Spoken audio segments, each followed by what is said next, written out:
Ladies and gentlemen, as we are about to begin, kindly be seated. Thank you. Saya tak dengar yang siapa ke? Tak dengar. Apa dia macam ni? Kat sini suara.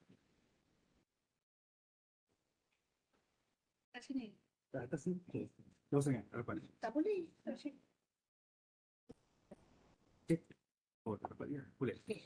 Okay, kat sini. Okay, test. Test 1, 2, 3. Is it clear? Test 1, 2, 3. Okay. So I have to be loud. Okay. Dear distinguished guests, honored. Okay, hold on. Sorry. Okay, dear distinguished guests, honored MICROCASA partners from both Europe and Southeast Asia, esteemed attendees gathered here today, as well as those joining us virtually. Good morning and welcome to the MICROCASA International Workshop on Microcredentials. On behalf of the MICROCASA team, I, Anusha, it's a great pleasure to welcome all of you to University Science Malaysia in the enchanting city of Penang. To start off this workshop, we will be watching a corporate video of USM, which will provide us with the insight into vision and mission of the university.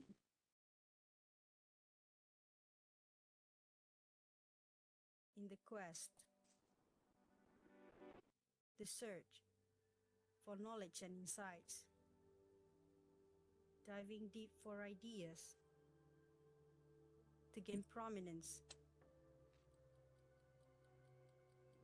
be they the scientists, teachers, accountants, entrepreneurs, engineers, artists, managers, lifesavers, mothers and fathers. Let us be a trusted companion, your preferred high-flying institution, as we achieve excellence holistically. Because we believe in nurturing our future talents, we endure sowing the seeds for a sustainable tomorrow.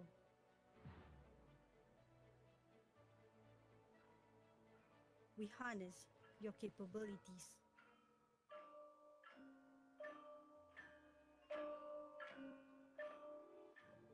We take steps and stances to broaden our knowledge and experience.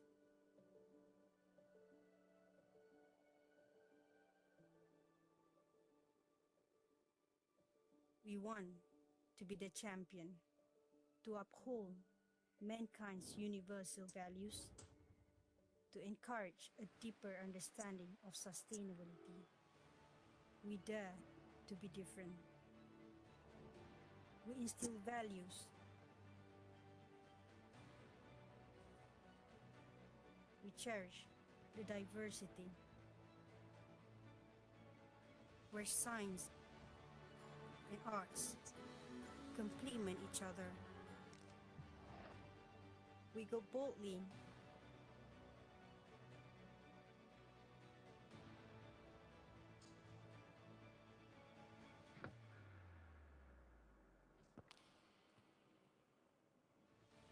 set the scene, steal the show, think out of the box, and set our sights. Walk far and wide.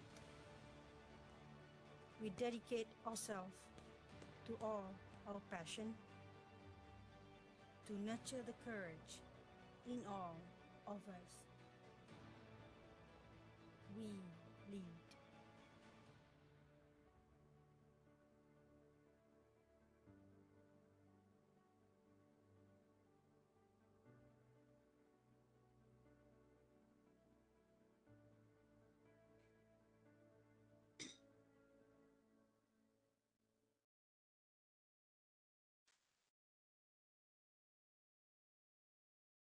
Yes, thank you, USM.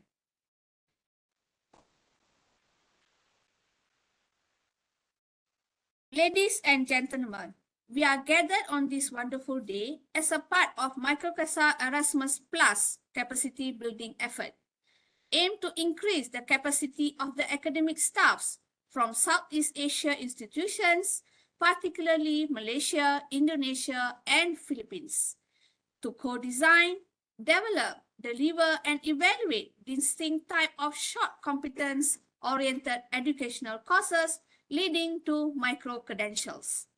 The MICROCASA, or its full name, Microcredential for Lifelong Learning and Employability, Building Capacities for Developing Agile Educational Invention in Southeast Asian Universities, is a joint partnership between European partners from Germany, Spain, and Italy, with Southeast partners from Malaysia, Indonesia, and Philippines. Without further ado, let me welcome Dr. Razia Adam from the School of Distance Education USM, the Malaysian partner of MICROCASA, to say a few words. Welcome, Dr. Razia.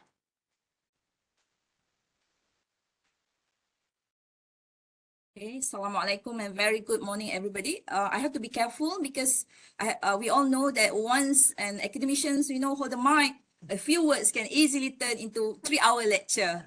Okay, so I'm grateful for the opportunity given through MICROCASA USM for to host all of you here today. So we have the partners from Europe, from German, from Spain, from Italy. We have the partners from Southeast Asia. From other than Malaysia, we have from the Philippines and also from Indonesia, and then we have the online participants, and then we also have the audience from private and public universities in Malaysia. You have come from near and far, other than USM staff. Okay, so I hope everybody will take this opportunity to achieve the objective of the workshops, basically to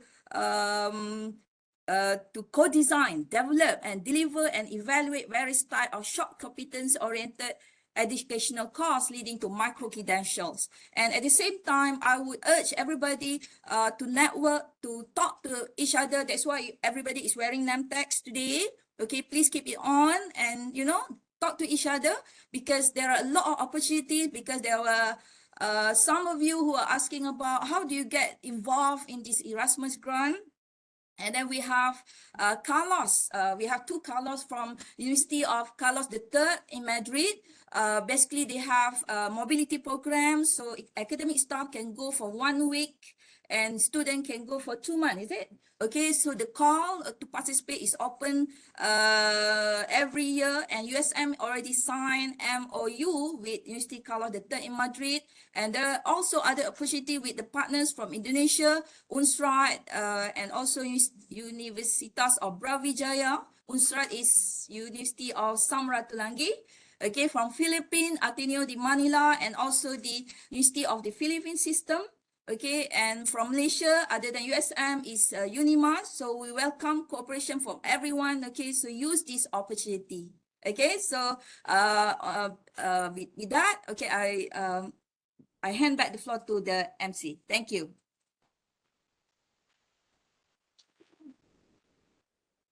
Thank you, Dr. Razia. Our Honorable Deputy Vice Chancellor of Academic and International, Professor Dato GS Dr. Narimah Samat, due to her prior arranged commitments, could not join us physically here today. However, Dato Narimah sends her warmest regards to all, virtually and physically. Despite her absence, Dato Narimah would like to address her welcome virtually. Therefore, let us watch the pre-recorded video speech by Dato Narimah Samat. Assalamualaikum and good morning, everyone. A very warm welcome to all present here in Auditorium 1, as well as those joining online, respected academicians, and the general audience. A special thanks to the distinguished speakers from European partners universities. Ladies and gentlemen, welcome to the MICROCASA International Workshop on Microcredentials, a collaborative effort between European and Southeast Asian institutions with the goal of revolutionizing education and addressing critical economic and social challenges in our region. MICROCASA is the first international project aimed at sharing European experiences and building international capacity in Southeast Asia. It is also aimed to create and promote short, competence-oriented educational units leading to micro-credentials. As part of micro-credential capacity building programs, this workshop aims to empower staff from partners universities in Malaysia, Indonesia, and the Philippines in designing, developing, delivering, and evaluating micro-credential programs. This capacity building initiative is central to our mission, ensuring that Southeast Asia educational institutions are equipped and thrive to micro-credentialing area. I'm delighted to welcome all 80 registered participants, which include representatives not only from USM, but also other higher education entities from Malaysia, Indonesia, and the Philippines. This effort is in line with USM aspiration to ensure quality education and lifelong learning. Congratulations to all for making this workshop a resounding success from the very start. Once again, I extend the warmest welcome to all participants, speakers, and partners to our main campus in Penang Island and those attending online. Thank you and enjoy the workshop.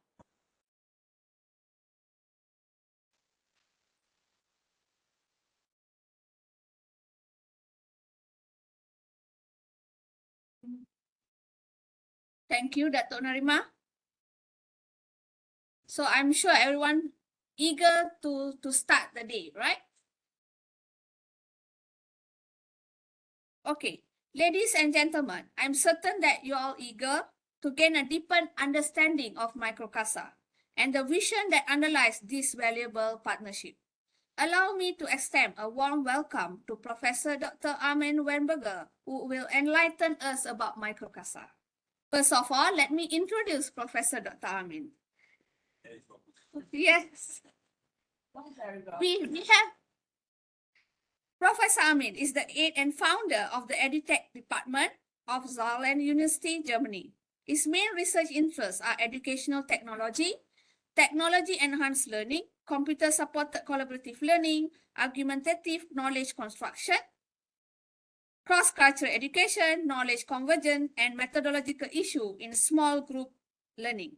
He received the award for Good Teaching of Bavaria in 2000, the award for Outstanding Journal Article of Association for Educational Communication and Technology in 2005, and the award for Top Cited Article 2007 to 2011 in Learning and Instruction, and has been the most productive author of the International Journal of Computer-Supported Collaborative Learning from 2010 to 2014.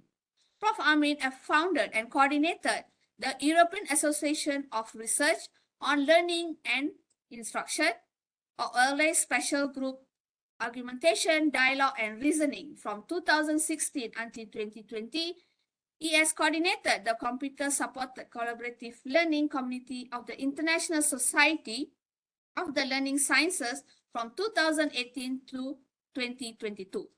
And he has joined the board of directors of LA in 2020 and has been elected vice president of LA in 2023, taking over the presidency in 2025.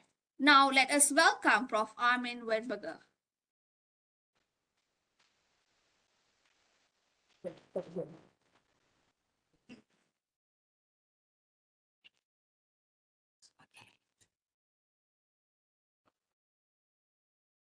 So, hello everyone. Just let me get this up into the stratosphere. So,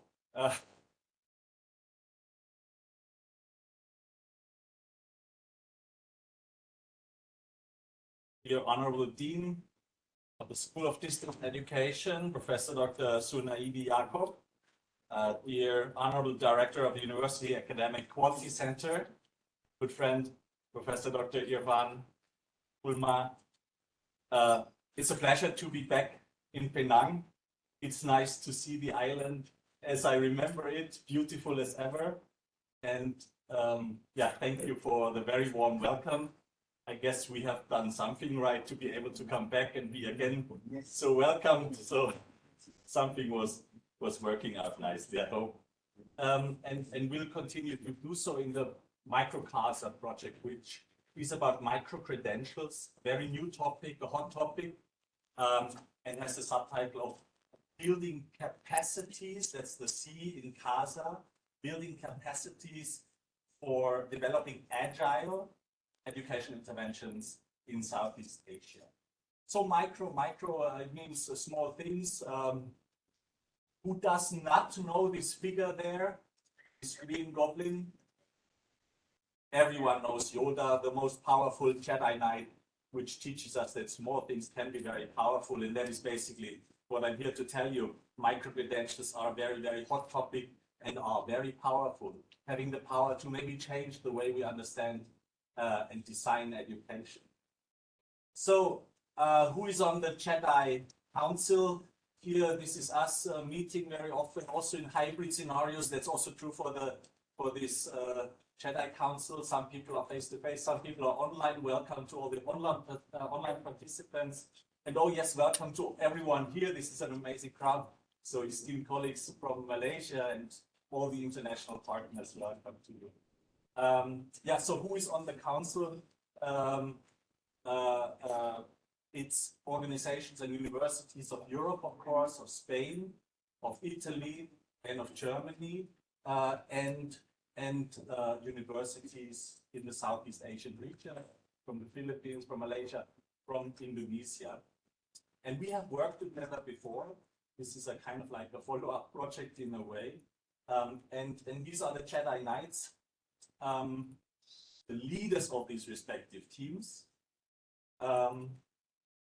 And you can visit the webpage. I have, maybe you've seen it. There's a URL on these slides. Maybe you feel the interest to follow up on us. And if you want to stay connected, it's very easy. Just go to microcasa.eu and like it and maybe bookmark it, and you will follow us in the years to come to see the progress in this project. So we are talking about micro-credentials, but we're also talking then about things that lead to micro-credentials, and we have discussed that micro-courses and micro-learning is leading to these micro-credentials then very often, and that is of course very interesting. Another Star Wars reference. Do you see who finds the Star Wars reference? A New Hope, that was the first movie, right? So yes, micro-learning. Oh, hearing myself is totally throwing me off.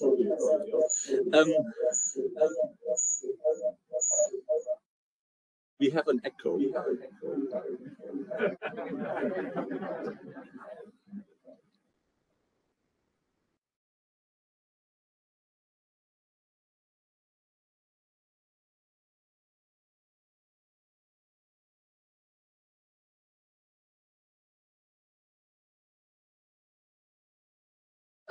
Yes, so this is this very attractive idea of learning at the bus.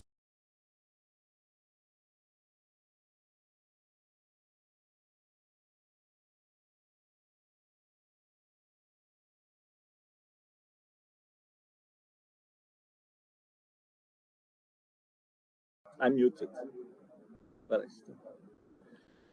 Yeah, but there's an echo. It doesn't matter to you. It matters to me.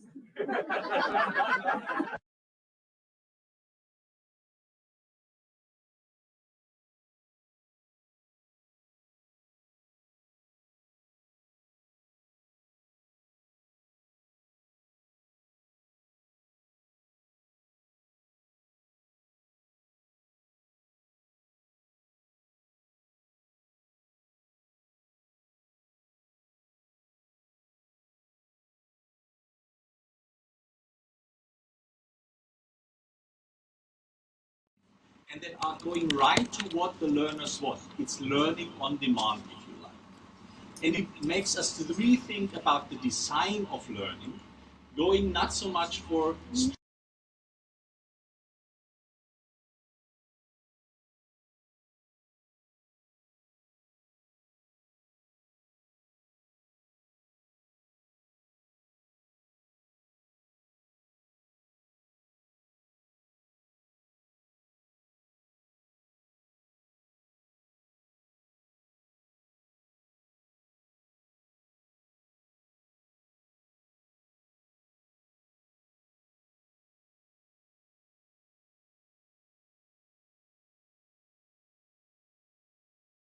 about macro learning, and I'm fully subscribed to this idea of the university having these fantastic ideas of not only facilitating the acquisition of knowledge, but really facilitating personality, learning or teaching people how to think, really, how to understand what science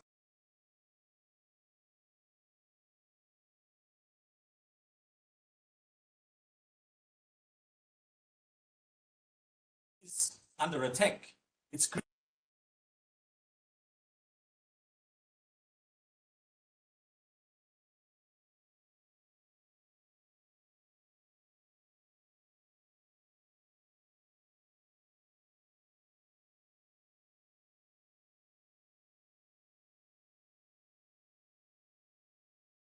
rather than to be relevant to address societal needs. So we're often disconnected, and that is why, and that is kind of like philosophy kind of saying it's not the one thing or the other, but micro and macro are actually complementary.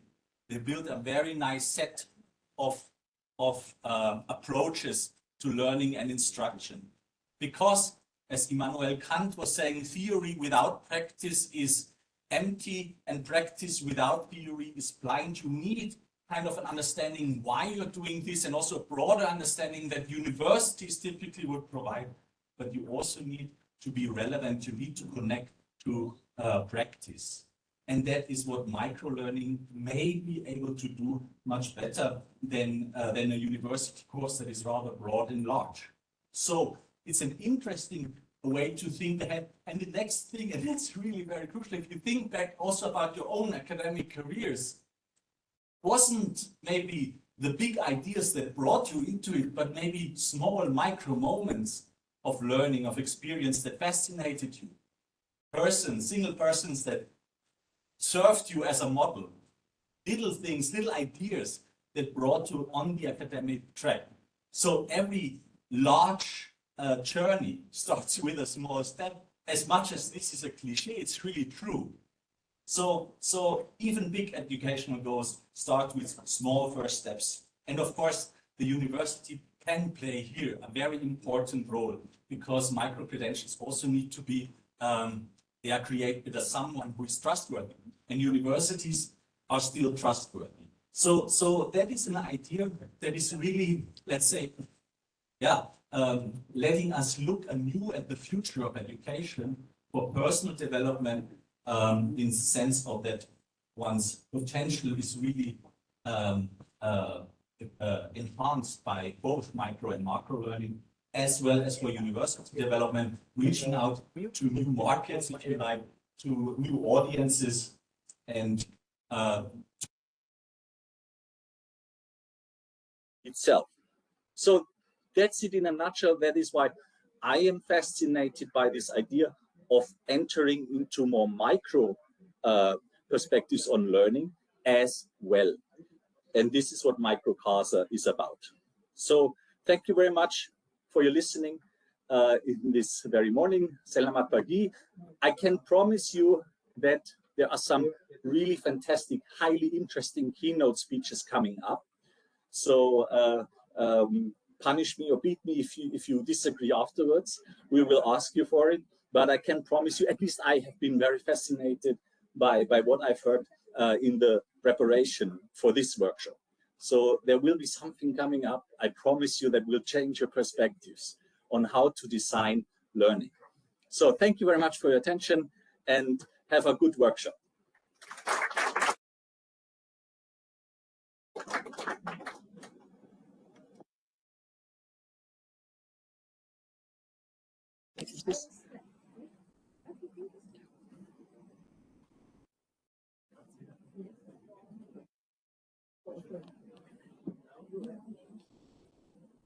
Have to stop sharing. Thank you, Prof. Armin.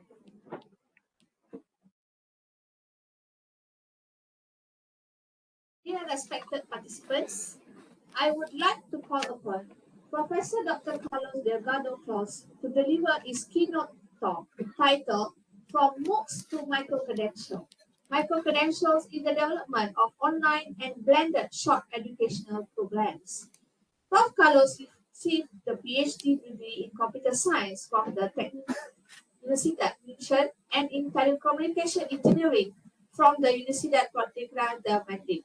He is a full professor of telematic engineering at the Universidad Carlos III de Madrid, where he is the director of the Telematic Application and Service Group GAS, director of the UNESCO Chair on Scalable Digital Education for All, and Rector's Delegate for Digital Microcredentials. He has carried out research stay at several universities such as Harvard, MIT. His main research interests are in educational technology. He has been involved in large number of research projects and has published more than 500 articles. He has coordinated several MOOCs with over 600,000 registrations and is presently promoting the adaptation of digital microcredential in Spain through the project Certi Digital. Let us welcome Prof. Carlos to the floor.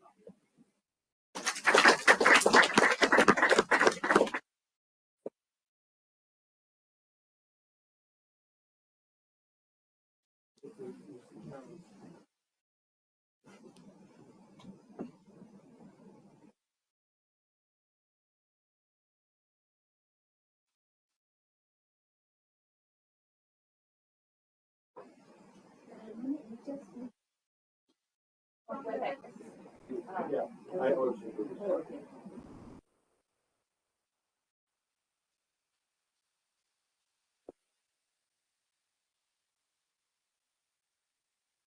Hey, good morning. It's so good to be here under this nice, numerous audience. It's good to be with the partners. Thank you very much for hosting us here.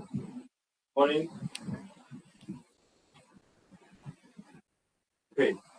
I will share with you a few thoughts, a few reflections about, well, this is the title I got, From MOOCs to Microcredentials. And I extended it a little bit. I put a subtitle, From MOOCs to Microcredentials, Smaller and Smarter Education. So we will talk about smaller, like a mouse, and smarter, with artificial intelligence, as the kinds of education we will see in the future. I start with this general thought, you know about it, about Industry 4.0, the four revolutions that have changed the world. And the first revolution with steam, give rise to all kinds of machines, locomotives, transport, etc. The second, here, okay, good. The second one, the second revolution in relation to electricity. The third revolution was related to computing, and the fourth one refers to intelligence. This revolution that applies to industry, I will move it over to education, where we can find also four revolutions. Before any technology, we had to base on oral education, which was based on just talking to one another. So the first revolution came with the invention of the printing press, which allows us to write this knowledge into books and therefore share it with in the board and the books. So this is an example of this first revolution, no? Where you have the board, where you have books, etc. Then the second revolution came with electricity, where we use slides like we use here, or basically handwritten slides in different kinds of way. This is an example. Here's another example. Also, this language learning, this booth with all the visual resources is part of this education 2.0. Also, maybe television, etc. The third revolution comes with the net, with the networks, with the cloud, with digital content, digital resources. This is the revolution that has powered learning management systems like Moodle and others, and also engagement apps like Kahoot, Socrative, etc., Mentimeter. And also the one that is behind the development of MOOCs around 10 years ago, where we have videos, we have quizzes, and we have forums, online forums, all based on the cloud. So these three elements, videos, interactive web technologies for quizzes, for formative and summative assessment, and social networks were the basis of this 3.0 education. Now we move from the 3.0 to the 4.0, based rather than on top of on the cloud, also on the use of artificial intelligence and maybe other things. On top of videos, maybe we have augmented mixed reality. On top of quizzes, web-oriented technology, we have multimedia interactions. And on top of these forums where students and professors interact, we have forums where there also are bots that are participating in this communication.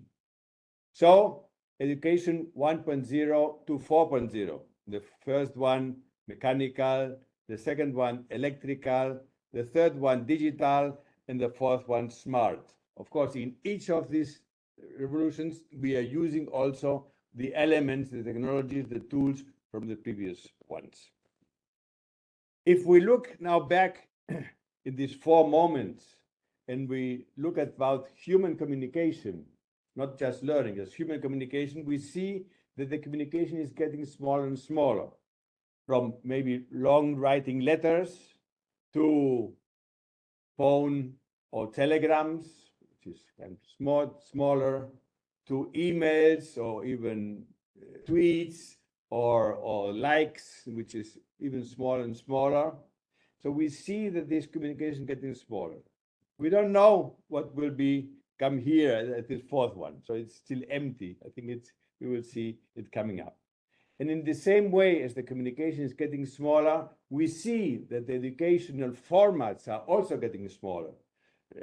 Armin has talked about microlearning, these 5 minutes, 10 minutes knowledge nuggets, which are available right now. Before, we had some formats like Khan Academy with videos up to 15 minutes. And before that, we had the lectures, 50 minutes or 1 hour. So we see that the different formats for giving education is getting smaller and smaller. This will be some part of my presentation today. The other part, and this is from the just-in-case learning to the just-in-time learning. The second part will be about smarter. How are we learning today? How did we learn before? Well, when there was the books, we had to learn with the books. We went to the libraries and spent a lot of time looking at these books. In the second generation, maybe we used audiovisual resources. Then we have been using, when the cloud was there, audiovisual resources on the net, like YouTube and others. And right now we are using, on top of these other resources, also artificial intelligence, chat bots, etc. So this is the outline of the talk today. Smaller and smarter. We're going to talk about the package size, going into microcredentials, and we're going to talk about the supporting technology up to artificial intelligence to create courses, to define the educational content for our students. So let's start. Smaller.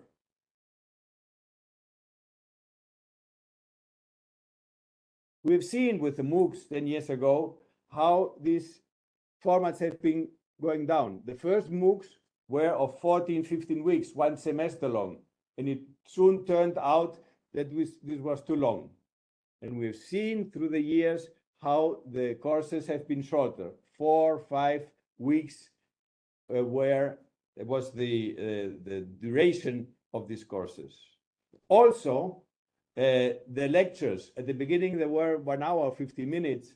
The videos for lecturing has been reducing to 15 minutes, which was the maximum that YouTube allowed at the very beginning, to even less.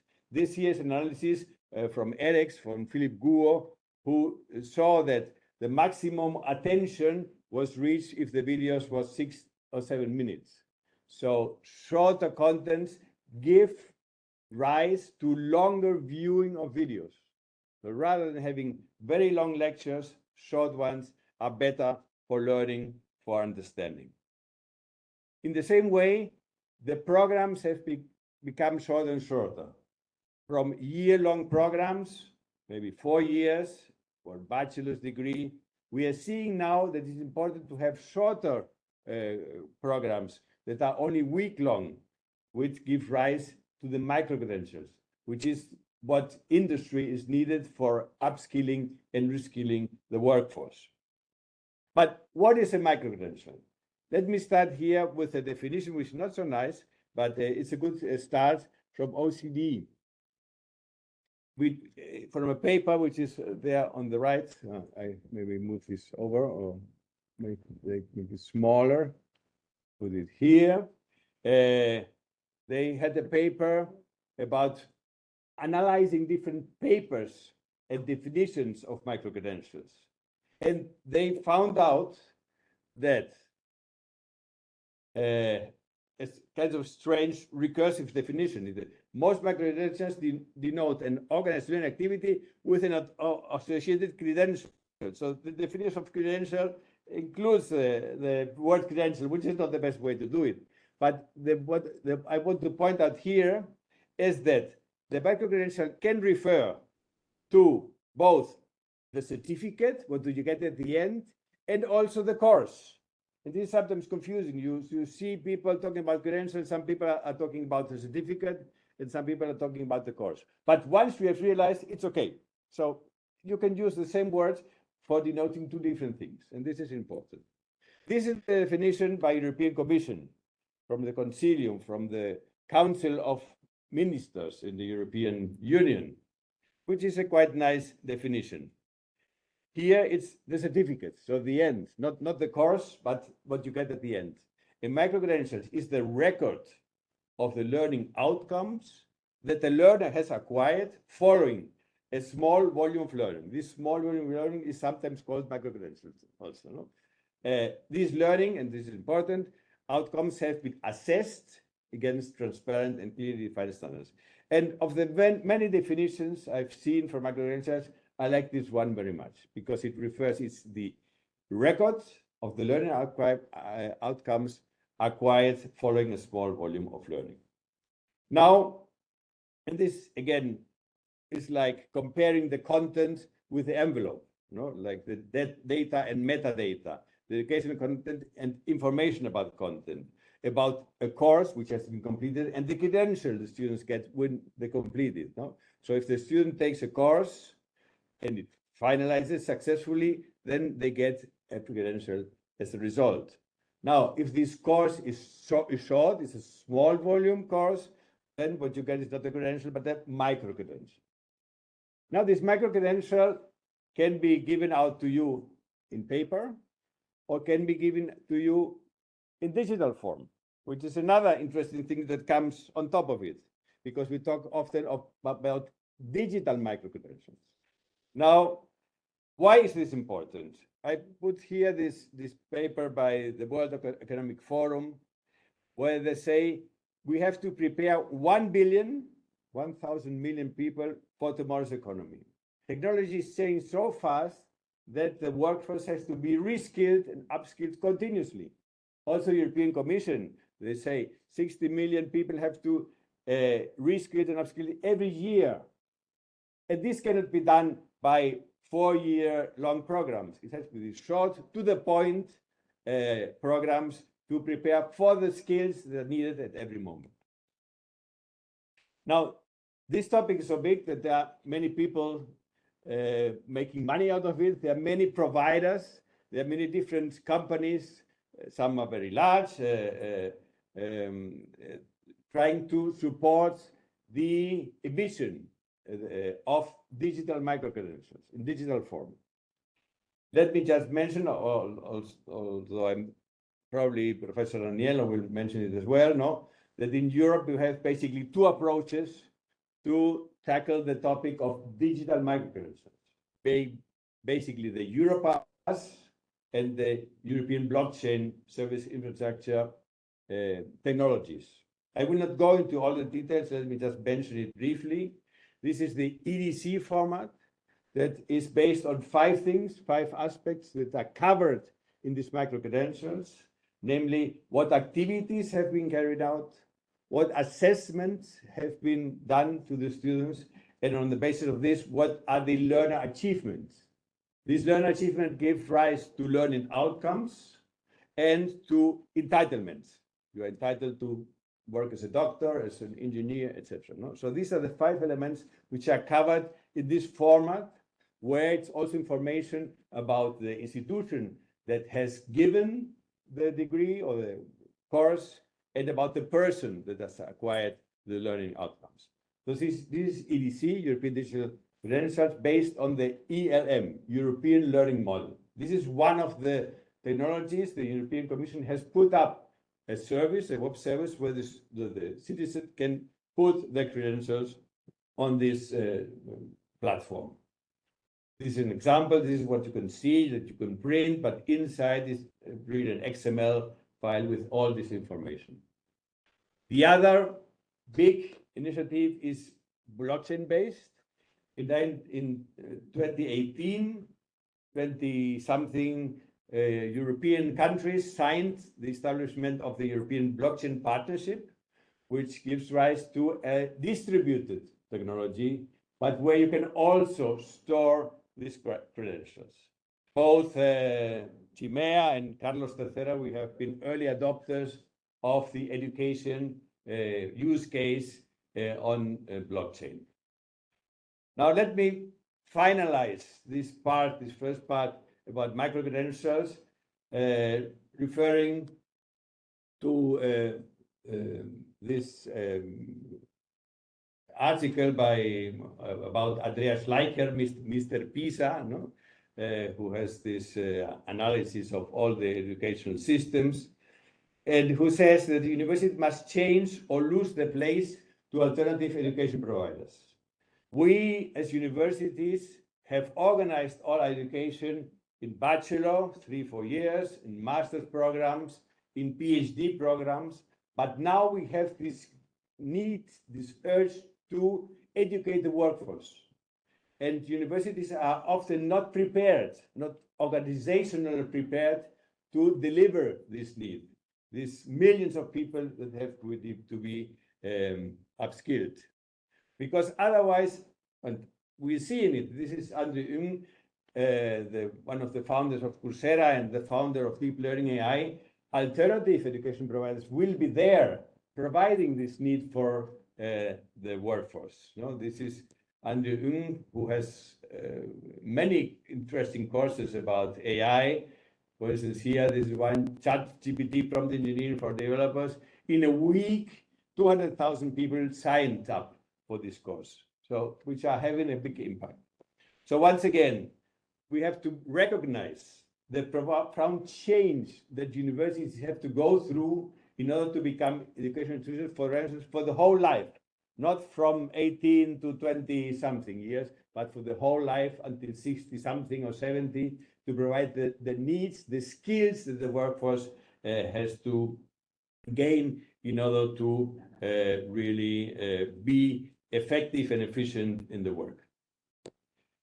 Let me move over to the second part, to this smarter, why education is becoming smarter. And this is again the three elements we have seen in MOOCs and all kinds of educational material: videos, quizzes, and forums. And let me see how these three elements have been produced in the 3.0 education based on the cloud, and on the 4.0 education era based on artificial intelligence. And I will compare how this has been done or is being done right now and how this will happen in the future.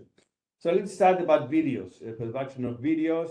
There's a pre-production phase with defining the video concept, a script, supporting resources, images, etc. Then the production itself, going to the studio to record the video, the shooting, and then the post-production with some edition, with subtitles, etc. So how has this happened until now? This is 3.0. You see the blue background, and the green background is the 4.0. It's very similar. We have the different steps, but the content is quite different. For instance, for the video concept, well, we have to think how we're going to do it, the different models of doing videos, one person or two persons in an interview, or just the content, a screencast, etc. So we have to think about it. We have to think about the setting, who is participating, etc. In 4.0, the first definition of video concept, well, we can use artificial intelligence and get ideas from the AI. I have here some examples. You have been producing MOOCs. This is my prompt. For many years, you have to say a bit, some introduction, and you have been experienced in conveying complex information to learners, so you're very good, so you think about it. No? And give me 3, for instance, or 20 ideas on how to introduce one particular topic. And this is very nice. This is experiment I did, no?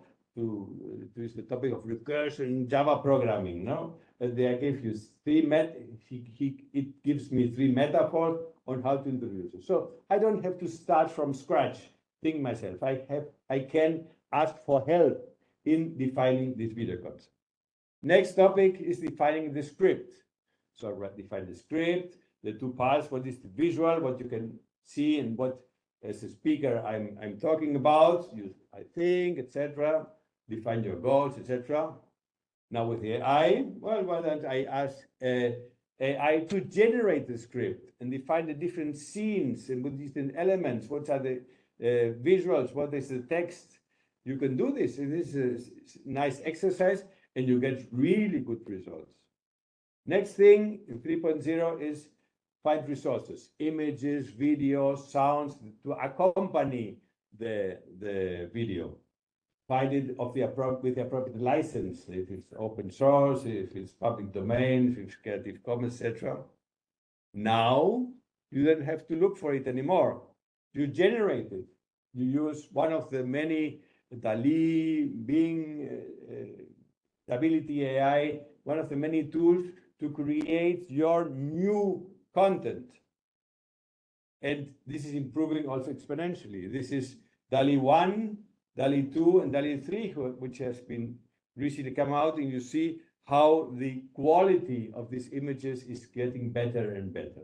This is an avocado, and on the right-hand side is give me a joke with an avocado. I just feel so empty inside. And with AI, you can also improve images. You can improve the resolution. You can extend images to put some content on it if the ratio is not the right one, and you can extend it further and further, so you can produce new content that has not been used before. And you can generate sounds as well. You can generate music, etc. Now we come to the production. Before or still now, you have to go to the studio with the personnel, with the equipment, with the green screen, with the teleprompter, etc., or do a screencast from your computer, etc. Now, with 4.0, you don't go to the studio anymore. You don't do the shooting. You generate the content with these many tools that are improving every day with DAD, with Runway, with HeyGen, Draz, Colossian, etc. We can generate videos. It could be with a general avatar, but some tools allow you to have your own avatar, it's yourself, who can be seen on screen. And speaking different languages. For instance, here, I don't know whether this will be heard correctly or not. Bahasa Melayu ialah salah satu daripada bahasa-bahasa Melayu Polinesia di bawah keluarga bahasa Austronesia, yang merupakan bahasa rasmi di Brunei, Indonesia. Okay, I hope this was right. But yeah, I mean, here we have also my colleague Carlos Alario speaking in Spanish. This is something he has. En un escenario de docencia síncrona, una herramienta muy importante es el propio cuerpo del profesor, el cual puede modular su tono de voz o utilizar una comunicación no verbal a través de sus gestos. Okay, this is the video he has recorded. Now, without changing the video, we can change the language and hear him with his voice. No, wait, I'm using now this one. Where's here? In a synchronous teaching scenario, a very important his voice, tool is the his teacher's voice, his own tone. body. He can modulate his tone of voice or use non-verbal communication through his gestures. Oops, what has happened? Okay, here we are. I don't see the mouse. Or in English. In einem synchronen German. Unterrichtsszenario ist der eigene Körper des Lehrers ein sehr wichtiges Werkzeug. Sie kann ihren Tonfall modulieren. Or what? Dalam langkah pertama ini kita perlu membuat pelajar menerima, dan untuk melakukan ini kita boleh menggunakan beberapa alat. Dalam senario pengajaran segera, alat yang sangat penting ialah itu sendiri.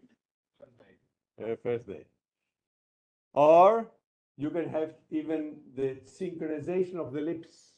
I don't know that you know that in my free time I sing opera. Do you know that? No?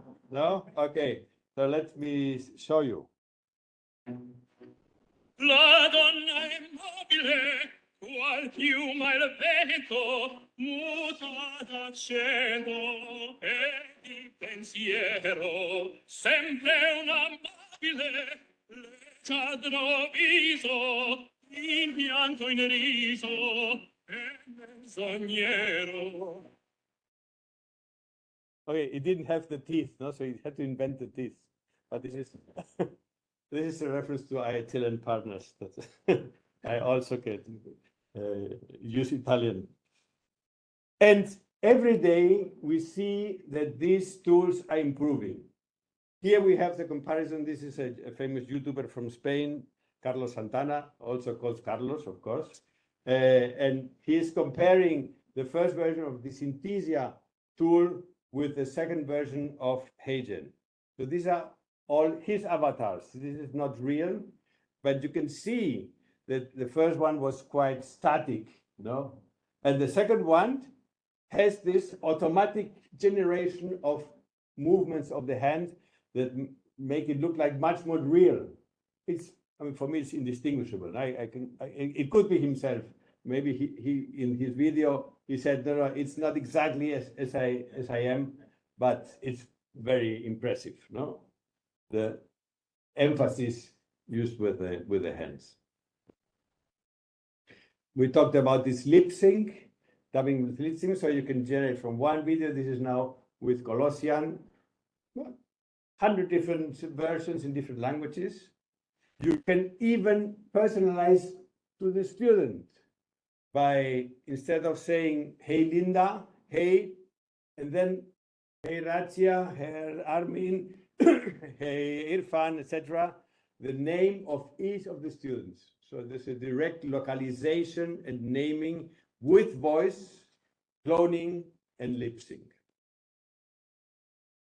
So I don't think we will use in the future studios anymore, recording studios, because this is improving every day, immensely. Of course, let's continue this voyage about the production of video, the post-production, and here we use the tool that you use for generating the video. Then there's some subtitles which can be converted from a script or generated manually. Well, now you have tools to get the transcription automatically from the video. And so, therefore, have the basis for the subtitles like Merlin or Rio. Bienvenido.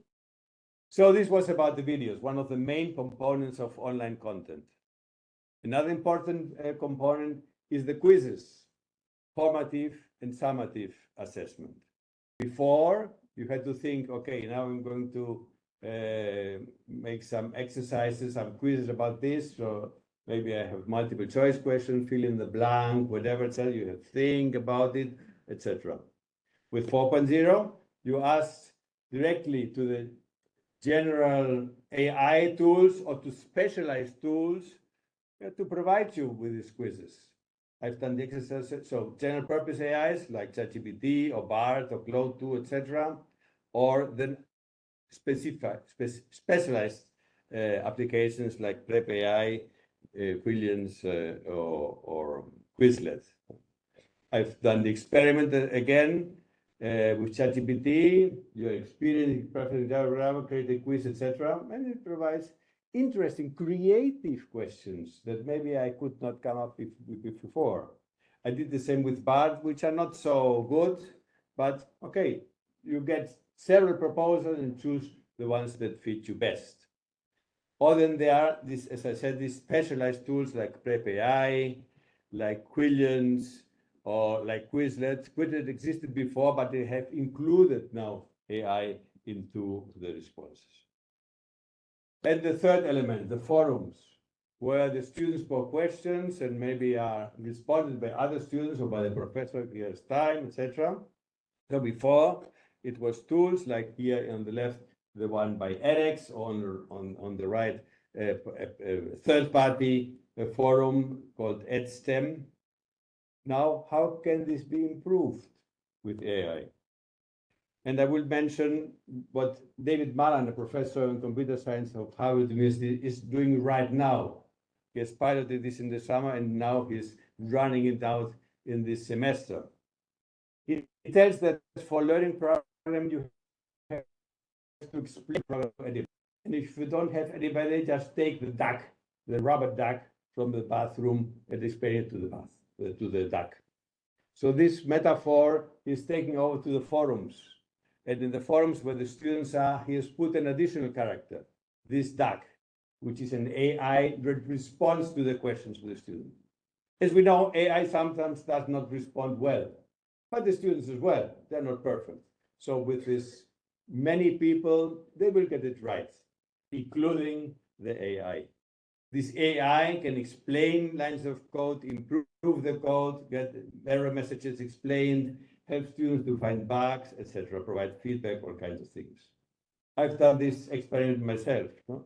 I have given, this is in Spanish, but you cannot read it anyways, it doesn't matter.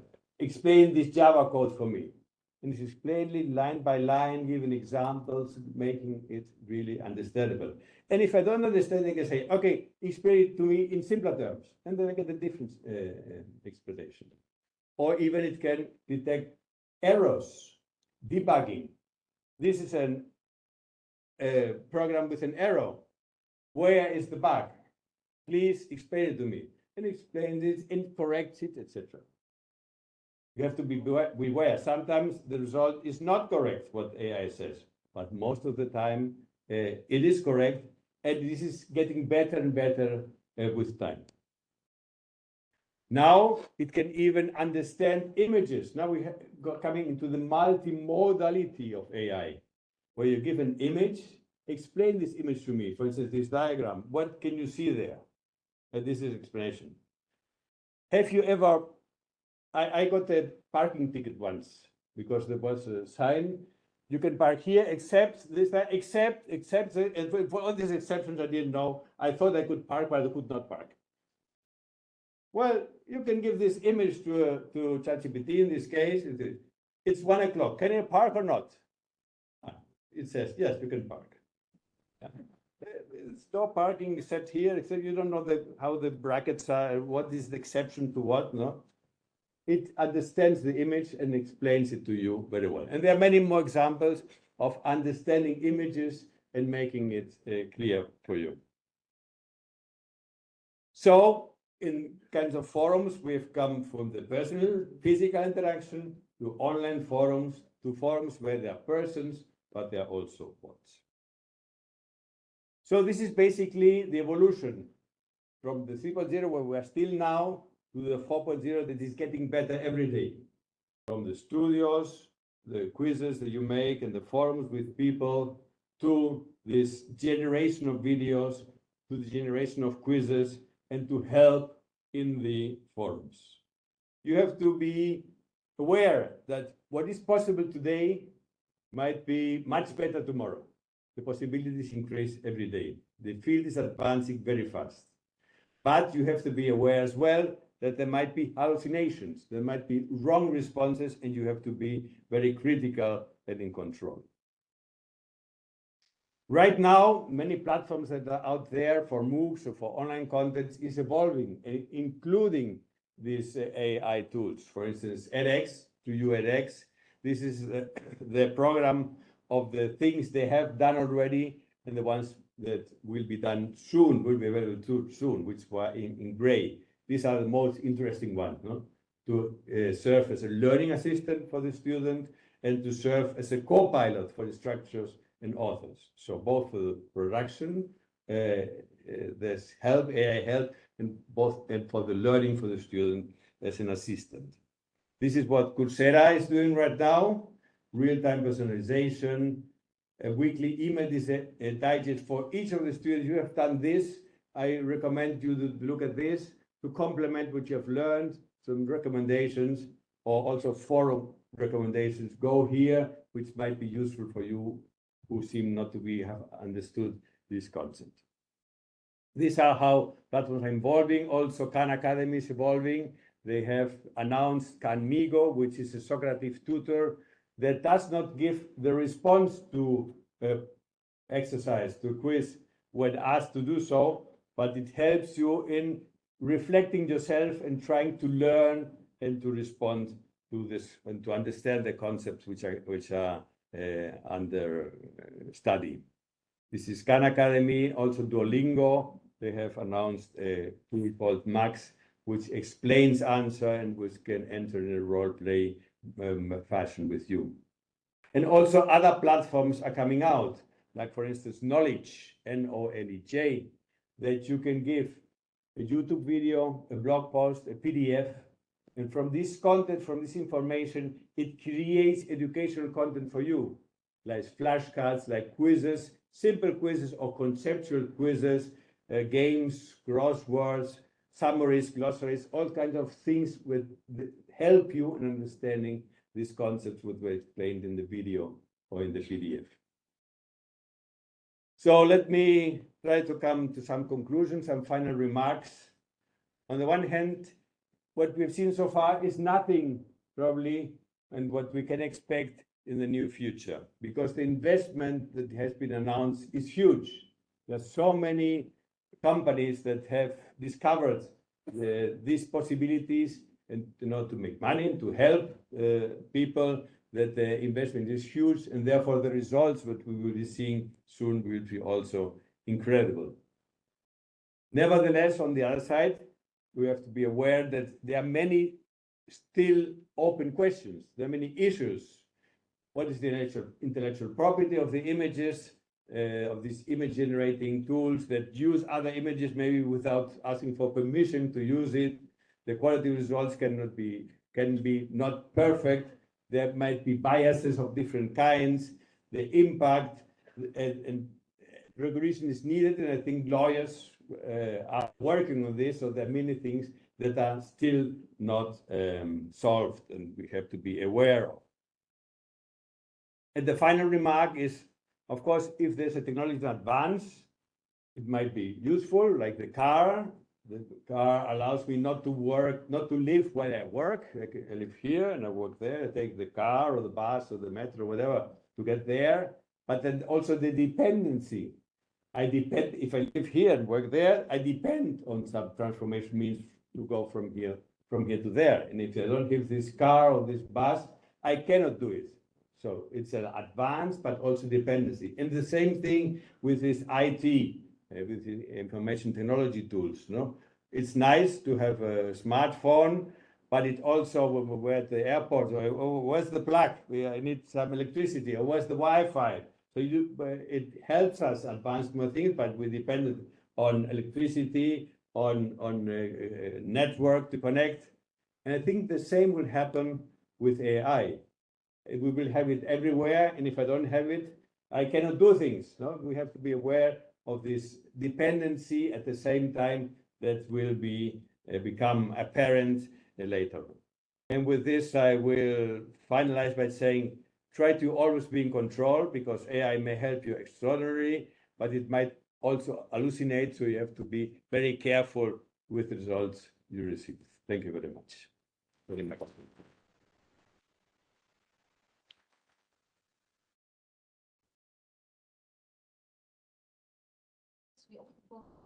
Yes, with pleasure, yes.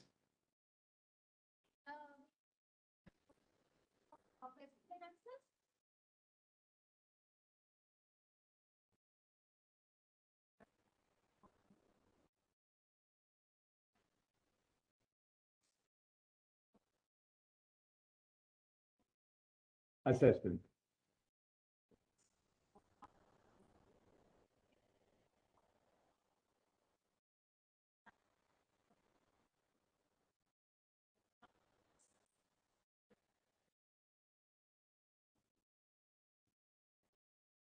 Yes.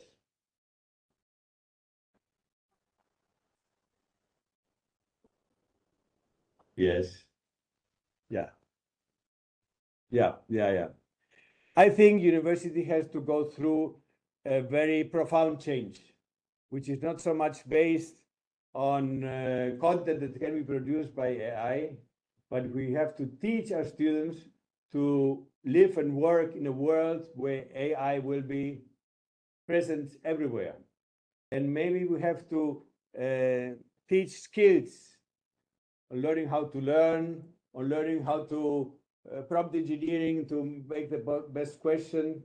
So I think it's a very profound shift that will not come immediately, and we have to teach higher level skills rather than just concentrating on the content which we're teaching right now.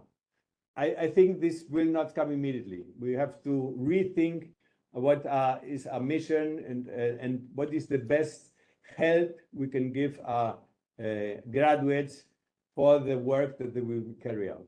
It's not the right thing to say, I prohibit the calculator because students will not learn how to multiply, but we have to teach how to use the calculator in order to go further, drive further, make bigger steps with the tools we have. And I think this, and I don't have the perfect recipe right now, but I think this is the reflection we have to go through for the future coming up.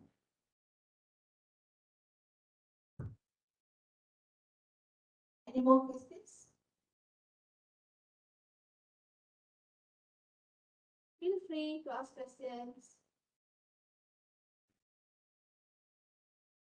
Oh, yes, I'm checking online. Oh, Online. so question from online participant.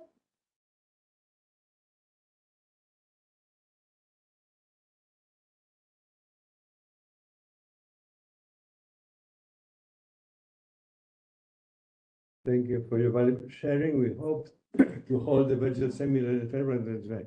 Maybe also for our email. Okay. Okay, I will respond later on. Any questions?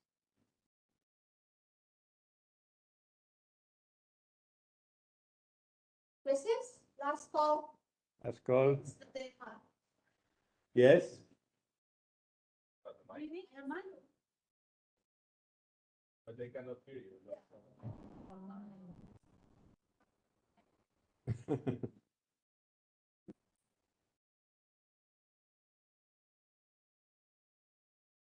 Okay, all right. I would like to ask opinion, how does your university supports in terms of, okay, when we use the video AIs for production, people production, everything, of course it involves money. So how does your university support in terms of that? And do you ask the social university to sort of pay for it, or how does the university do it? Your university? I mean, at the university, on the one hand, let me mention that there was some educational activities. There was a a workshop in order to make the faculties aware of these possibilities. Then there was a guide printed on how to use it. But at the university level, right now, there's no general support. So it has to come from the department itself and the funds they have in order to pay for the subscription to these tools. So at the university level, there has been guidance, there has been awareness, the discussions going on, but there's no funding at this moment. It's sometimes difficult, no, to find the right tool to use, because what today is the best, maybe tomorrow will another come out. No, we have gone through this for instance through these engagement apps. No, there were some professors doing Kahoot and the Mentimeter, etc. Until at some moment the university decided we will give the money for this tool, which in this case was Wooclub. So which was a good decision, and many old faculty members could use it now, but now they are using this tool, no, and not other one. No? If you decide for one, then you decide for one. No? And I think it's a bit early at the moment to decide which is the tool the university will use for general purpose. So I think at the lower level, department level, there have been investments of trial experiments with different tools. And I think at some moments, the university will have to decide, so this is the tool we support in general. Yeah, okay.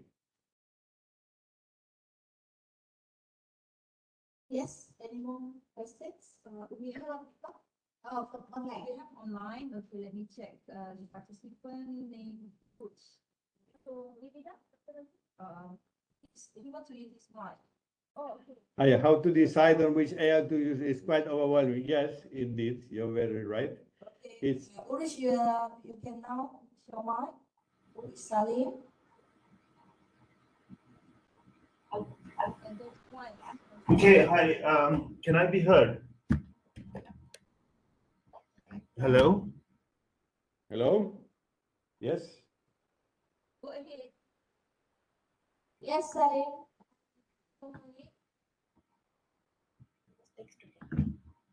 Urush, Salim. Okay, can I be heard? Yes? Yeah. Yeah, okay, you know, there is clearly a space, a huge amount of space for micro-credential programs, especially considering the renewed educational environment where, you know, there's time as, you know, issues related to management of different courses, etc. But does that mean that in the future we would see, you know, the classless, you know, like the traditional methods of learning, educational society, where clearly that has an advantages in terms of communication skills, interpersonal skills. So are we moving towards an educational environment where there would no longer be classes? I don't know what you understand with classes. Classes, do you Like the mean traditional classroom lectures.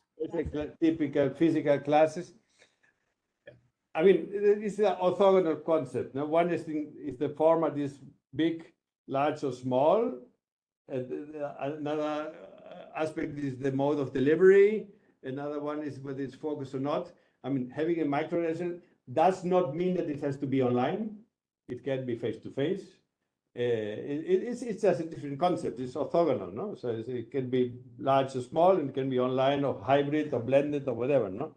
Of course, if it's more workforce-oriented, in order to allow for better flexibility, maybe you move towards online. But if it's online, then you can also maybe more lecture-oriented or more practical-oriented. Maybe it's more practical-oriented. So I think that you have to play with the different parameters. Maybe microcredentials are more online-oriented, are more practical-oriented, are more to the point-oriented, rather than the classical undergrad degrees, which are more comprehensive, no? But everything is possible. So you can have to combine it. Depends very much on the context and the application. I don't know whether that responds to the question. Okay, thank you very much. Good. Thanks, Salim. There was a question before, which I totally agree, no? It's quite overwhelming, it's exciting, but it's overwhelming. Also, will the trend calm down? I don't think so. I think it will only will become worse. It's with this combination of different tools, these multimodal tools, the multitask tools, I think it will be even more overwhelming as before. Unfortunately, this is the way. Yeah, he got overwhelmed and he was at peak. Okay, good. Thank you very much. Thank you, everybody. Maybe we can pass the floor to our Dean from Distance Education. Okay, thank you. Ah. Okay, thank you, Prof. In teaching and learning process, the expectation of students is not only information and knowledge, but they also expect some sort of emotional support, for example. So how do we address this issue in the future or in the current era or AI? I mean, if a micro-credential course is more workforce-oriented, does not mean that we have to stop teaching undergraduate programs and master's programs and PhD programs. No, this is an additional thing.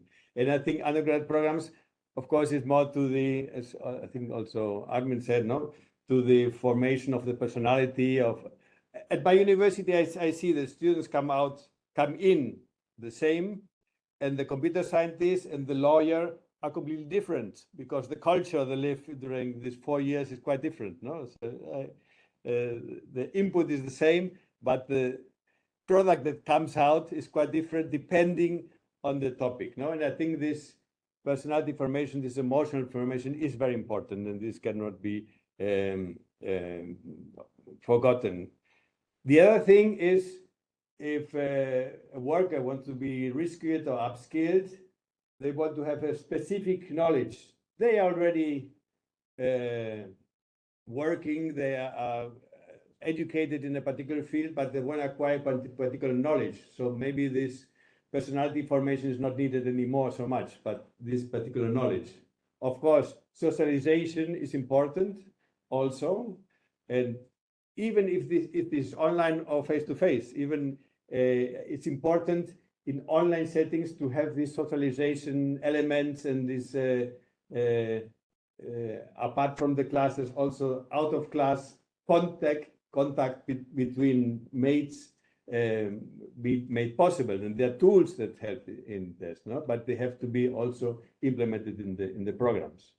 So I agree with you. This is an important component, and therefore it has to be taken attention to solving this, whatever the format is. Yes. So any last question from the floor or from those online?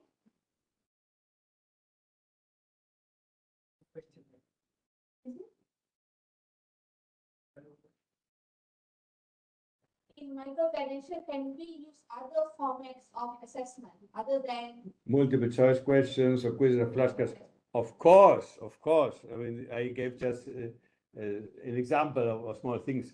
All the different kinds of assessment are possible. Therefore, yes, of course, no doubt about it. There can be also debates and all kinds of other formative and summative assessments. Of course, this is again an orthogonal parameter.